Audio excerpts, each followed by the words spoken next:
And welcome back to Live in the Hall here at the Exhibit Hall of the Georgia Municipal Association's annual convention. We are joined now by Mayor Mike Bodker, who is the mayor of Johns Creek, and later this afternoon becomes the new president of GMA. And thank you for being here with us this morning. Thank you for having me.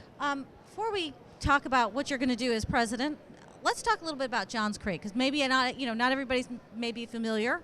It is a newer city. So tell us a little bit about it. Well, first of all, we're 9 years old, and we were started as the second crop of new cities right after Sandy Springs, right. Thanks to Mayor Eva Columbus. And we've done a lot in our 9 years, but I think the most important thing we're taking on right now is we're really attacking the economic viability of our city with a very, very ambitious initiative that we call the district. Okay, and, tell us about the district. We talk a lot about in GMA downtown redevelopment. Right. Well, we have no downtown, so we're literally going to develop our downtown. And in this particular case, we're focused on two things. One, we really want to have, in keeping with the theme of this year's conference, a vibrant arts and culture community that we know that this can bring, as long as we get the right mix of residential, business, and what we call accessory uses, which includes the arts and restaurants and entertainment. And then we're also looking for, and most importantly, to generate revenue so that we can ensure the economic viability of our city for the future. Because the new cities, they were created with some constraints as to their revenue raising abilities. So you guys have to be kind of creative, I think, when it comes to how you're going to operate and continue to provide great services. We like to think of it as efficient. Mayor Bodker, I remember from last year's convention you talked about y'all's dog park. And I'm a dog lover, have 2 dogs. They're here with us at convention, and I live in the city of Decatur, and we have a dog park.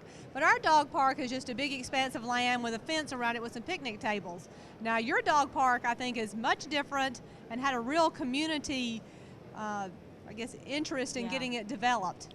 We won our dog park, Lou. A citizen of Johns Creek named Pat McNeely and his dog Coda applied to Purina Beneful, and they won the Purina Beneful Wag World Dream Dog Park. It is a $500,000 dog park, and it is so exciting. It's become an economic development engine for us, believe it or not.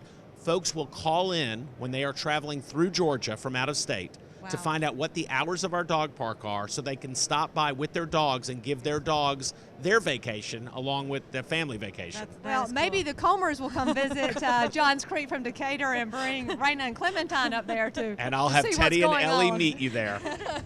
Awesome. So later this afternoon, we have the election and all that good stuff. You get sworn in.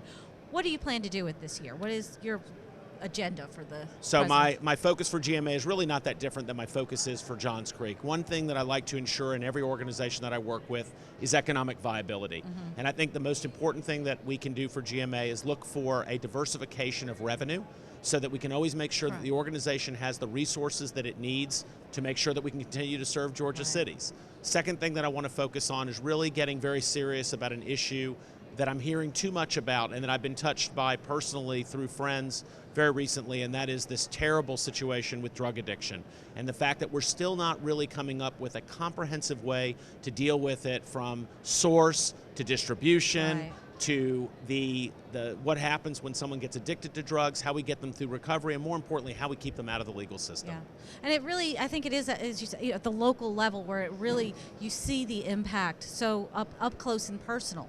Because it's in your courts, it's in your jails, it's on your streets, it's in the community that you live in. And as a mayor, unfortunately, it means you're attending funerals, and it's, if I never go to another funeral related to a drug-related death, it'll be fine by me.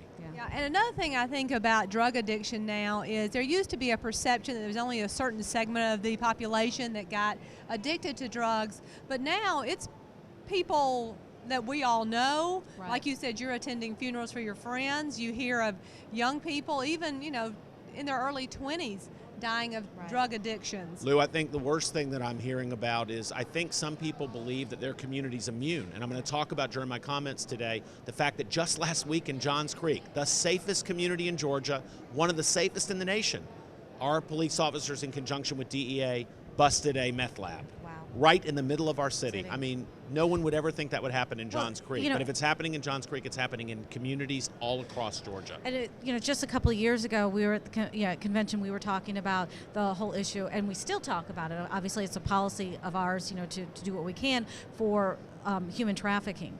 And again, it was a Johns Creek resident who brought that to us and said pretty much the same thing. It can happen in any community. Yes. And so that's one of the things I personally take pride in at GMA is that we do tackle these tough issues and we get involved, from a policy and a practical standpoint to see what we can do. And we have to, because that's what we do for our citizens.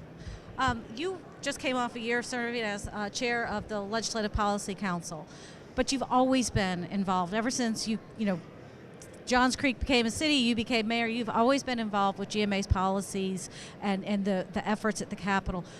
There's a lot of city officials who are not as involved. What do you say to them to maybe get them involved or encourage them, or maybe overcome some trepidation about getting involved? I'll tell you what I tell everyone that I've met. I mean, even folks that are here. I've said that I think it's important that whatever you put into GMA, you'll get even more back out of it. Mm-hmm. If people say that, Mike, wow, you really know a lot about the issues that face cities, almost all of that knowledge has come from my investment in time here in GMA. Right. And so I think that what my message to everyone would be, put in as much time as you can, because you'll get so much more out of it, not just for yourself, but for your city and all the cities in the state of Georgia.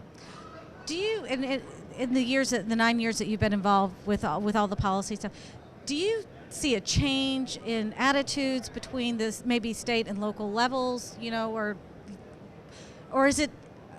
I mean, I personally think that GMA has a very good relationship with legislators, and we talk very frankly with them, and they with us, and I think that's a very healthy thing. But you're very involved with it, so your perspective on our relationship, I would like to. One of my great mentors, Mark Burkhalter, the former Speaker of the House, said to me, if you stand by the Chattahoochee River long enough, everything will flow by. And I think that's a great description of the legislature. It sort of ebbs and flows. Our relationship goes up and down based almost on individual personalities and their familiarity with cities. I think one of the most important things that we've done over the last few years has been the hometown connection. Yes. And the ability to recognize that relationships need to be built before you actually need them. Right. And I think as we've gotten our members to bridge their good relationships with our legislative staff, it's improved our ability to get things done under the Gold Dome. Yeah. And one of the things that I've always encouraged, both as LPC chair the last year and even prior to that, is to get all of our elected officials across the state to set up a hometown connection. And I know you have regular conversations with your legislators, and breakfast, lunch, dinner, phone calls, texts. I mean, you're always in contact with them, and and leading by example how to have those good relationships. But at the end of the day, as I've told our folks yesterday, it doesn't count unless you actually invite one of GMA's staff to come along with. Right, exactly. To make that, again, that's the whole connection piece. Well, good luck with your presidency this year. It's going to be a lot of fun, I am sure. You'll get to meet a lot of city officials from all over the state. I look forward to it. From the little tiniest to the biggest. So congratulations. We look forward to it this afternoon. I suspect I will know Georgia better by the time this year is up. Yeah, you'll get to go to places you probably never dreamed of. Can't wait. Oh, the places you'll go. Thanks again. Thank you. Thank you. We're going to go back out to Aileen out in the hall and meet some more of our exhibitors.